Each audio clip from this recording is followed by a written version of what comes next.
at its heart, Neath the silent Hi, boys. this is a community. starry light. One that agrees about more than it doesn't. Here I Put it on your Kwanzaa tree. No such thing. but the wind Y'all police? Like hard work, sounds a crying, love, and the moonlight Poo poo potty. being a good neighbor.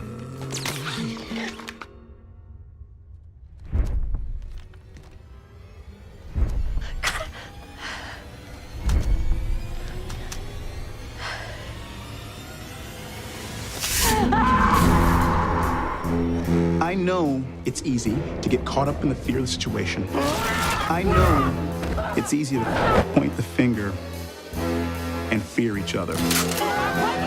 But can we all just take a breath? Please hold off on being enemies. All I'm asking is that you be a good neighbor. Like Mr. Rogers. With guns, though. With guns, yes.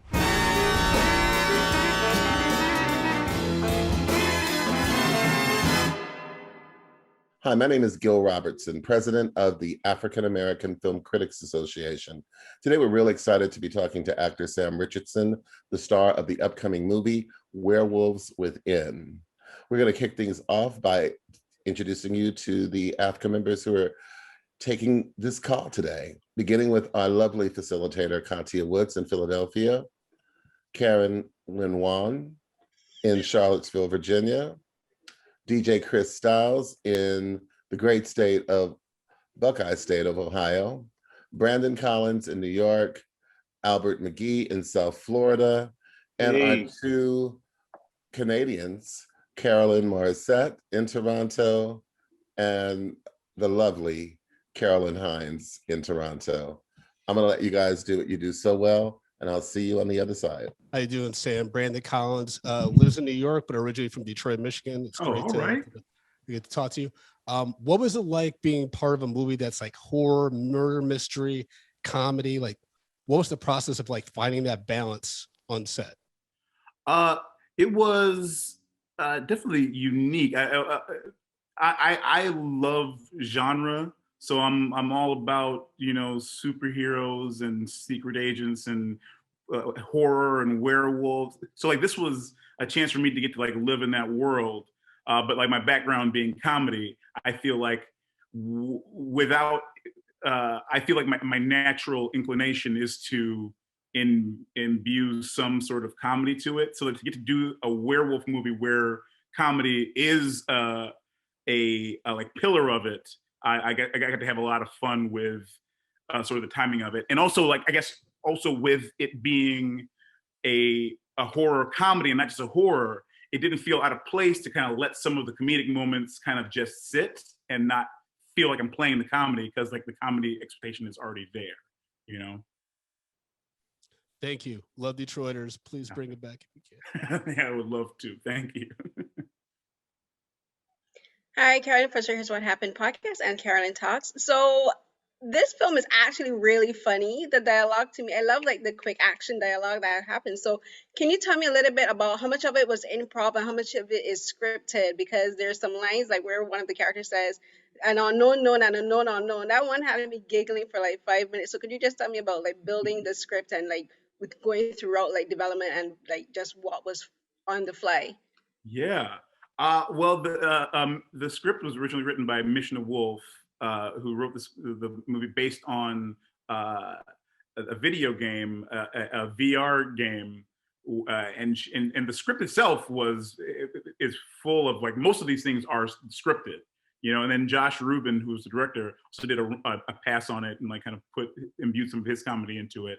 And then everybody in that cast is pretty talented improviser and actor and comedian. So on set, as we would go, you know, it was sometimes a matter of finding like what worked a little bit better or what felt more natural. But for the most part, a lot of that was as scripted, with a few things here and there where like the moment kind of called for something else, or there's like a looseness to if somebody else added something, it was received very well and easily. And then like if it works, then we keep doing it.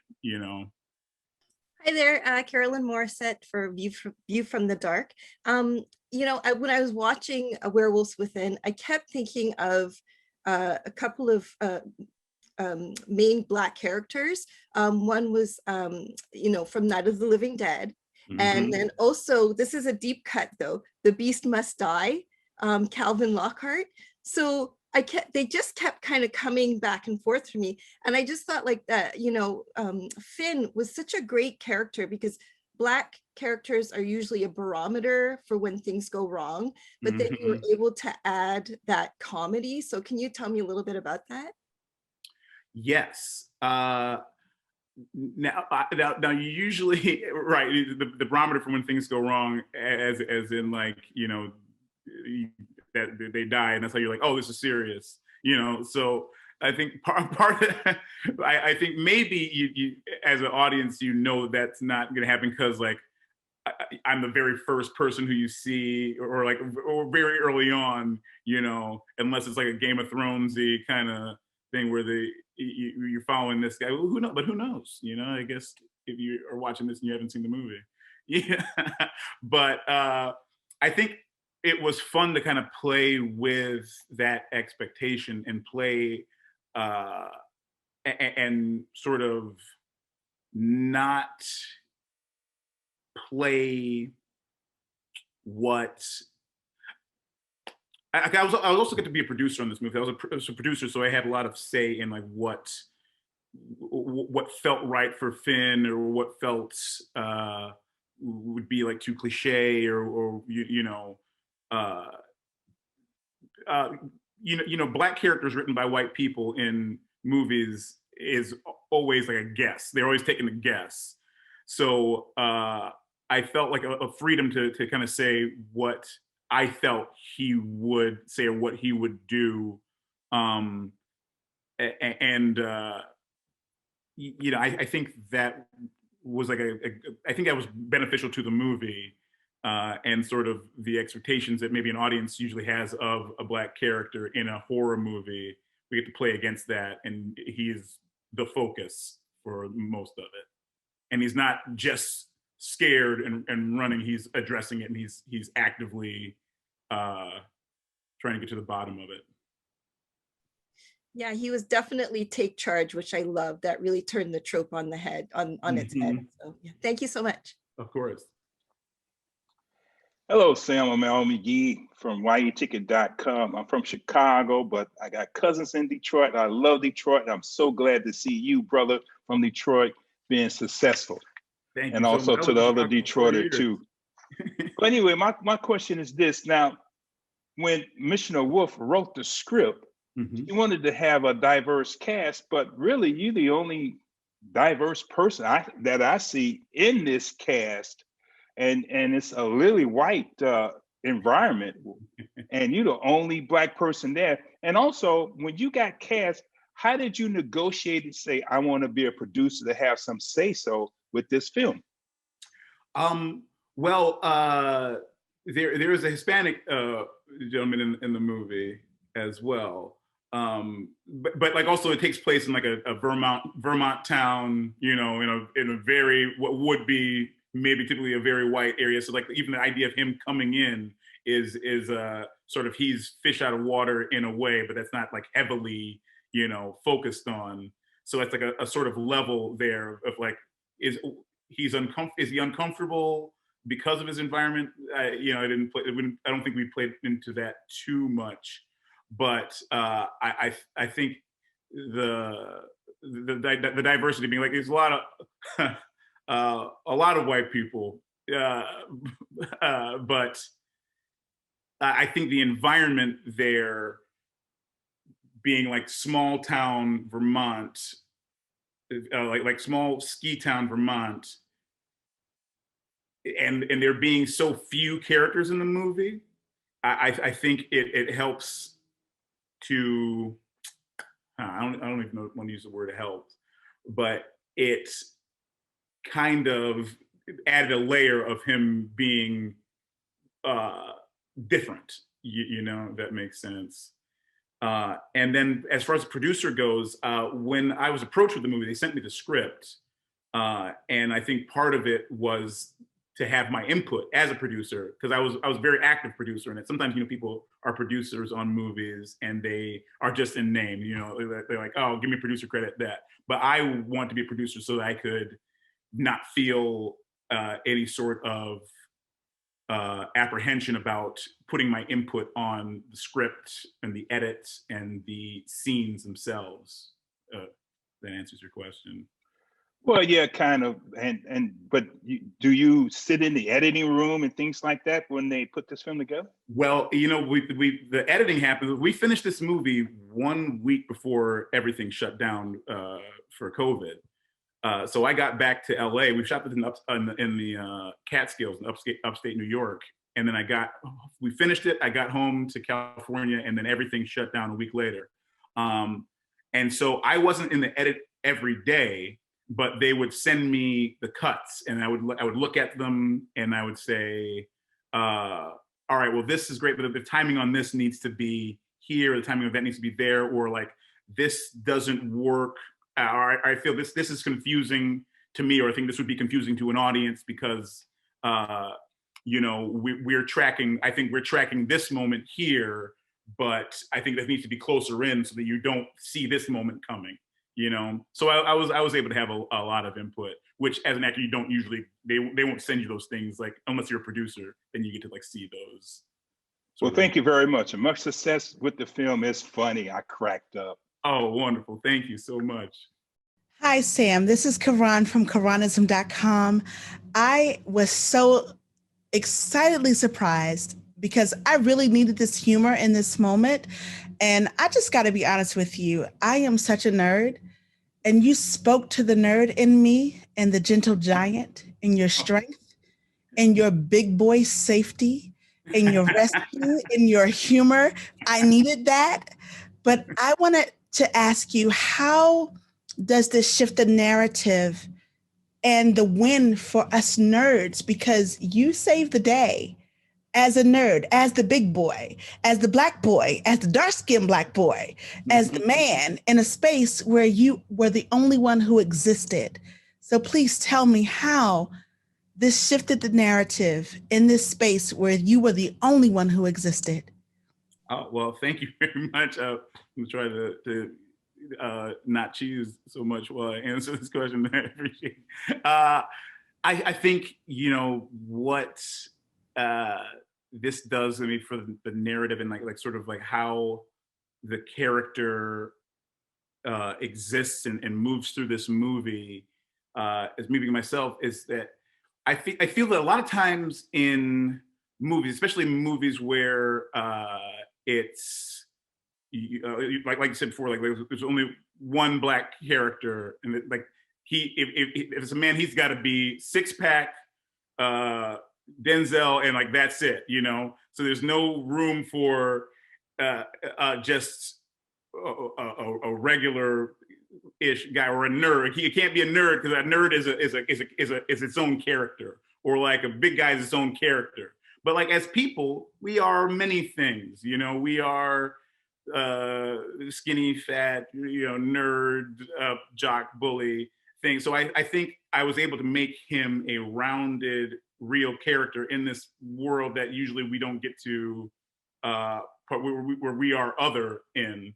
I think this one, I was able to and the character Finn was able to be the eyes of the audience for most of the thing, and I think that kind of what's the word I'm looking for. I think it makes it not other, but it makes it the one. Does that make sense? It absolutely does. And thank you so much for making us nerds normal. Thank you. Yes, absolutely. Hi, Sam. This is DJ Chris Dowles, Cleveland, Ohio, WOVU 95.9 FM. How you doing? Very well, thank you. How are you? Hey, great movie, great movie. I enjoyed it. One of my questions, I've been watching your career for a pretty long time. Your last film I watched, I think it was called Hooking Up. I've watched. Yeah, it was a funny flick. It came out of nowhere. During COVID, I watched it. Yeah. You've been on several movies, Horrible Bosses, the Ghostbusters. Like, what was the vibe on this set of this movie when you start coming to your leading roles? Now your roles come from supporting actor into the leading actors in your last several movies. Like, what was the vibe being a comedic actor on there, being the lead and setting the tone on set? Well, I'll tell you what, it's certainly an adjustment, you know, because like when you come in on like when I coming in on like Mike and Dave Need Wedding Dates or Horrible Bosses, my job is to come and play a specific role, and I get to like be as silly as I want to be, or I get to be as mean as I want to be, because like it doesn't rest on my shoulders. But with being a lead in like a comedy, you are the fulcrum that so many other comedic energies have to play off of, and you have to be the tie that binds them as well. So like with this character who's insane, you have to be like the straight man but then this character who's boring, you have to kind of be like, oh, there's so many energies that you are the center of. That was a really fun and in more leading roles, I'm learning this more and more of how to sort of like manage those energies and also take the macro view of like an entire script, because then it's my, you know, like if you're playing like even from being on Veep when I'm Richard Splett, I really had to worry about what my scenes were, because if it didn't fit, then they edit it out. If it does, you know, they grow it out, whatever. But they can't just edit the star of the movie out. So like I have to make sure I make all those choices in time so that it all is cohesive. And it's an interesting shift, and it's a fun exercise. And I hope to get to do it more, and I appreciate getting to do it on this. You will. Thank you. I appreciate you, and keep doing your thing. Thank you so much. Katya Woods, Cup of Social. Sam, I love this movie. And what I love most about it is your guy is like an anti-hero, because he really didn't sign up for all of this. He just came to be on his post and do his job. Talk about how no matter how kooky it got, he still was very optimistic. He's giving pep talks when you're just like, dude, it is not going well. It's just going south. Talk a little bit about what it was like for you to, you know, properly play against self and constantly be optimistic no matter what is happening. Well, I think is an interesting like distinction for this character is that he's not a police officer.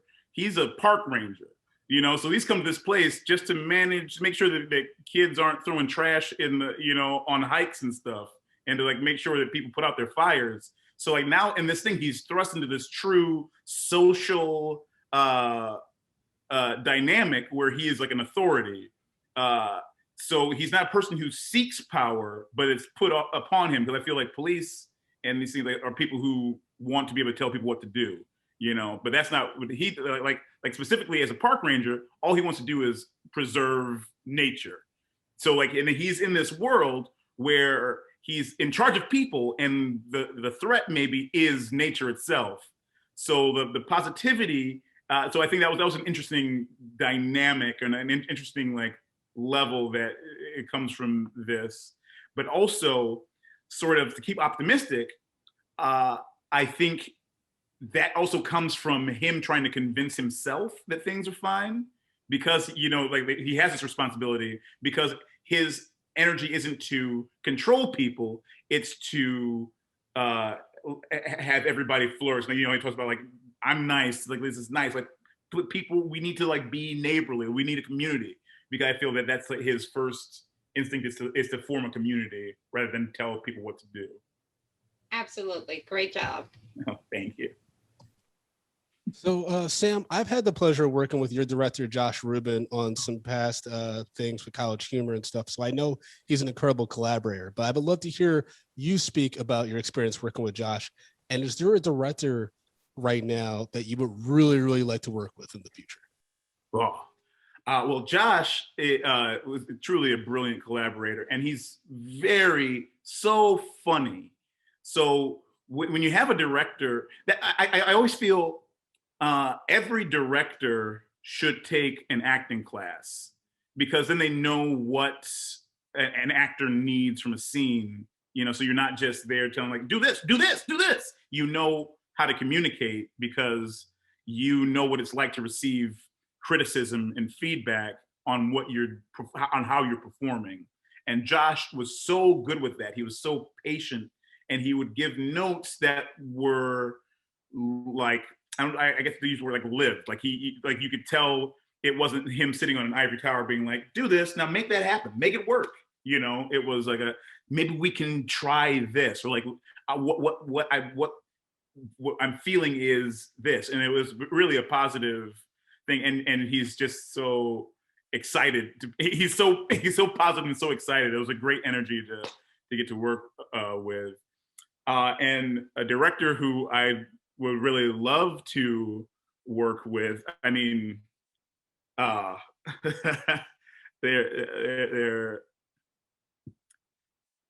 mean, I'd love to work with the Russo brothers, because I'm a big nerd, and I want to be in that world. And Antoine Fuqua would be an amazing person to work with.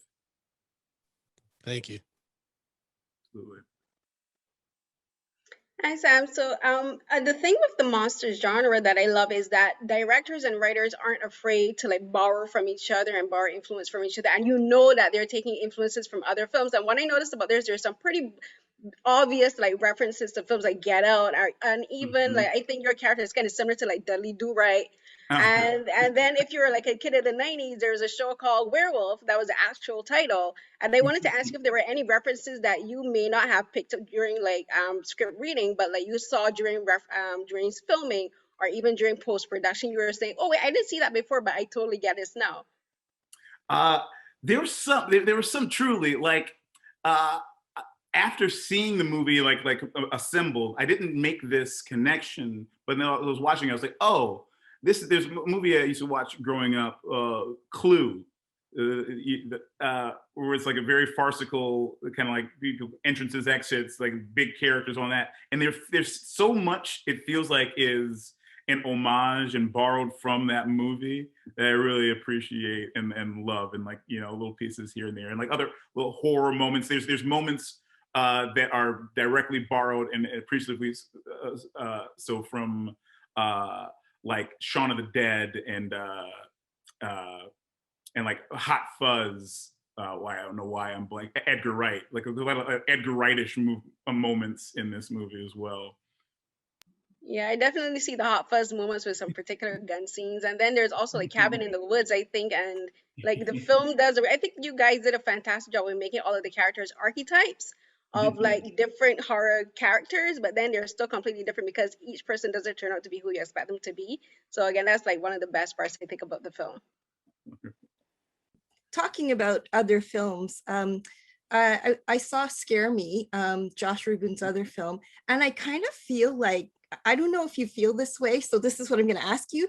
Do you think Scare Me is kind of like a companion film to Werewolves Within? Because they're so dark, and then this is so light, and it's kind of meta. So yeah, I think that's a good, I think they are. I think they're companion pieces, like in the Josh Rubin verse. You know, they play off of each other. There's like an energy, like a sort of a Hotter Than July meets Songs in the Key of Life. You know, like where they together they make it like it's interesting to look at them together, but individually they each say something different. You know. Great, thank you so much. Of course.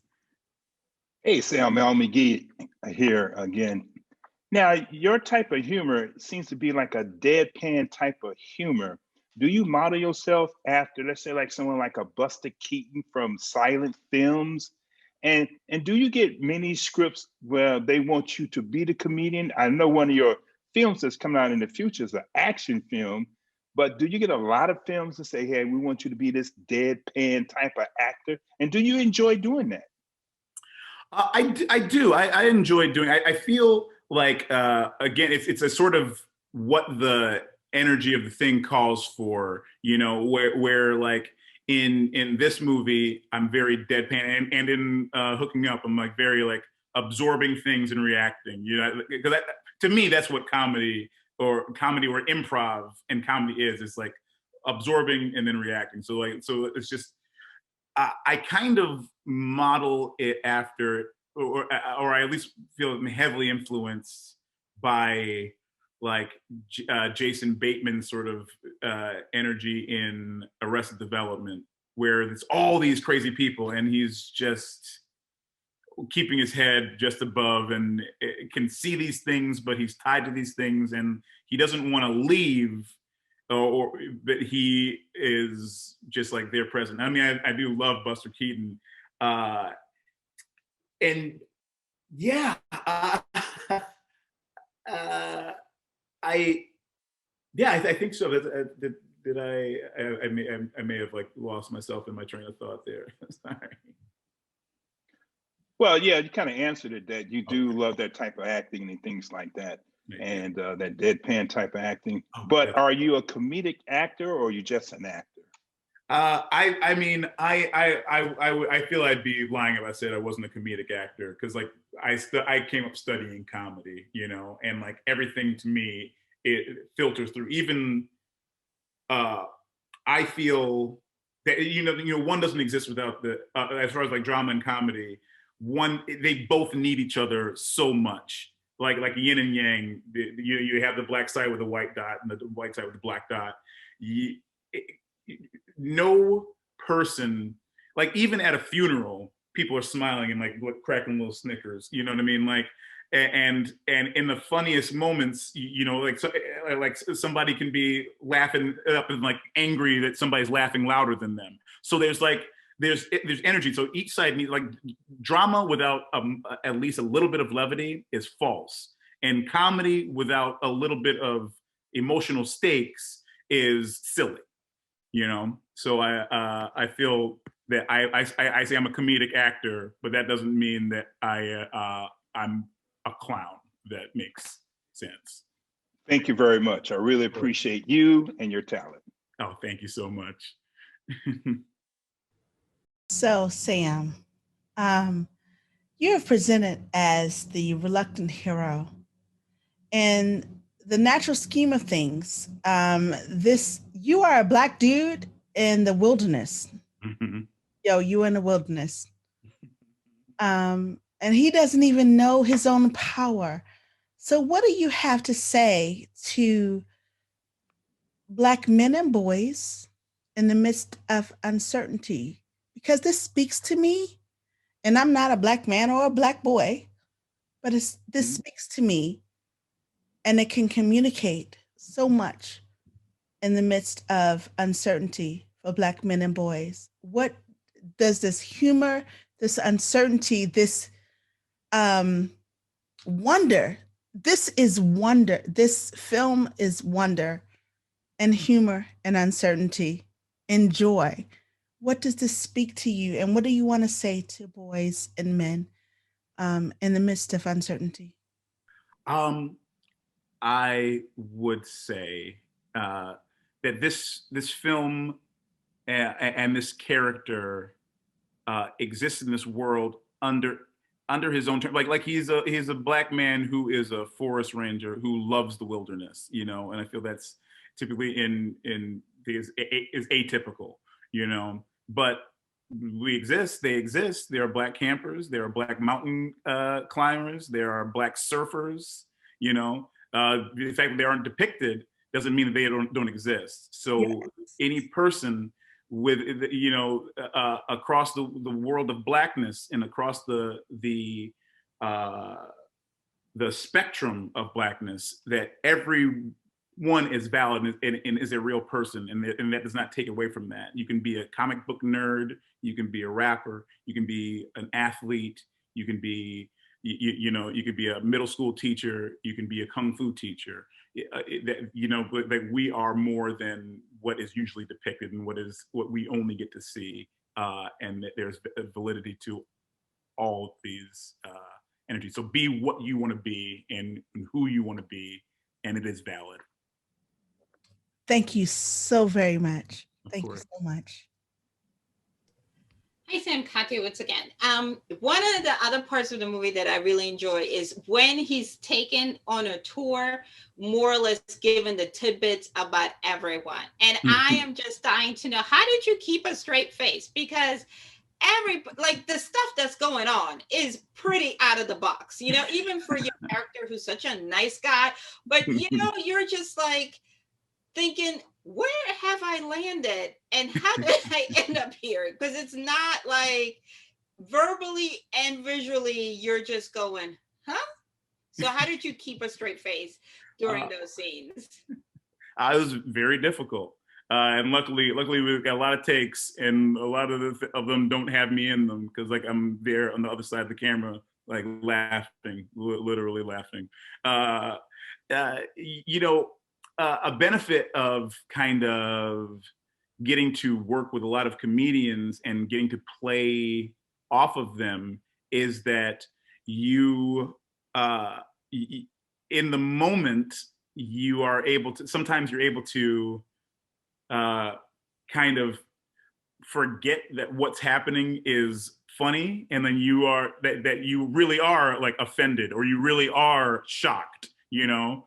Like you see, there's like the one part where where the character has like the wrench, and she's like, that thing. Like the first two times, I couldn't help but laugh. I was like, that's so funny, you know. So, but then you know, you do it on her single coverage, then it doesn't matter if I laugh. But then when it's like me reacting in like a 2-shot or whatever, yeah. I kind of then have to just make sure it's real. Like I have to be like, okay, what if I saw, well, if I was at Jiffy Lube and the mechanic was like, I'd be like, what are you doing? You know what I mean?